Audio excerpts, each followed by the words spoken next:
Hello guys, it's me again. So, ang papakita ko na naman ulit mga ka-guys is yung asba.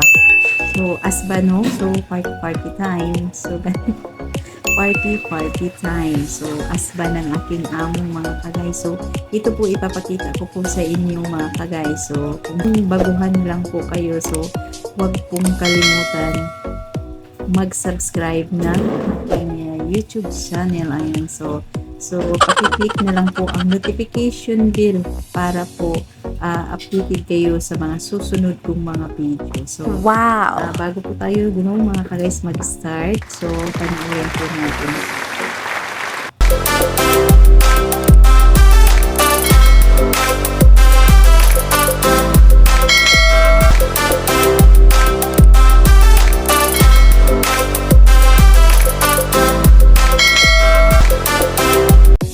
So, here we go mga ka-guys, no? So, ito na po yung asba ni Amo. So, nagpa-party siya. So, di ba makikita nyo dyan mga ka-guys? Yan po lahat dyan. So, kainan po yan dyan. So, di ba makikita nyo yan yung lamisa. So, naka-fix na po.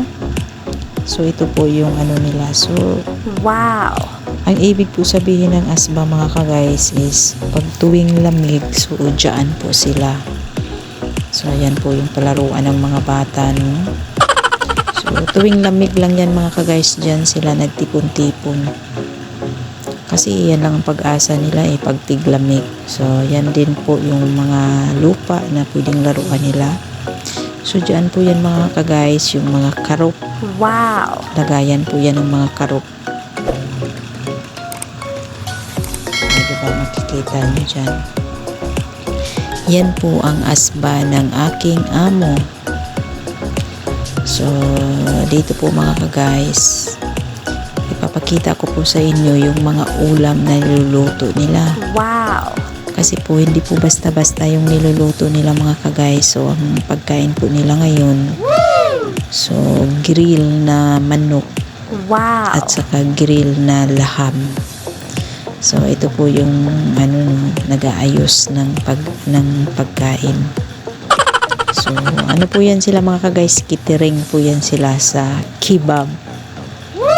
So di ba makikita nyo diyan. So yan po ang pag-catering nila sa kebab. So dito po ipapakita ko po sa inyo kung gaano po ginagawa nila or paano po nila ginagawa ang pagluluto ng kebab. So ayan po mga ka-guys, no? So sila po ang nagluluto. Wow! So makikita nyo dyan mga ka-guys, so binibidyohan ko yan kung paano nila dinigrill ang kebab, mga kebab. So ano po yun mga ka-guys, chicken at saka laham. So diba, so nakikiusap ako sa kanila kung pwede videohan. So okay naman po, kaya yun. So, di ba mga ka-guys? So, yan po ang kubos. Yan po ang kubos na tinapay sa kanila. So, yan po ang kubos na tinapay sa kanila mga ka-guys. So, di ba makikita nyo?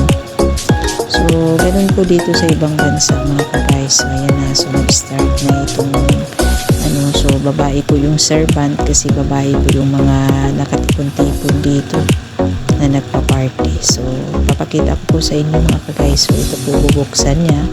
So, yan na po, naluto na. So, yan po ang laham. So, yan po ang manok.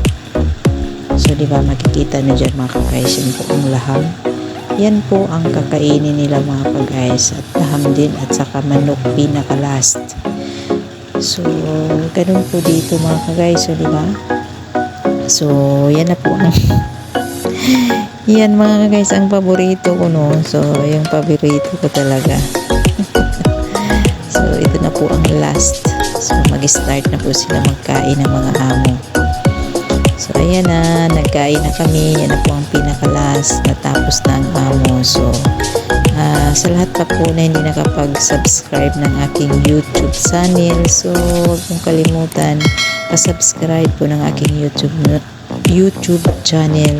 At paki-click ng notification bell para updated kayo sa susunod kong mga video. Bye-bye!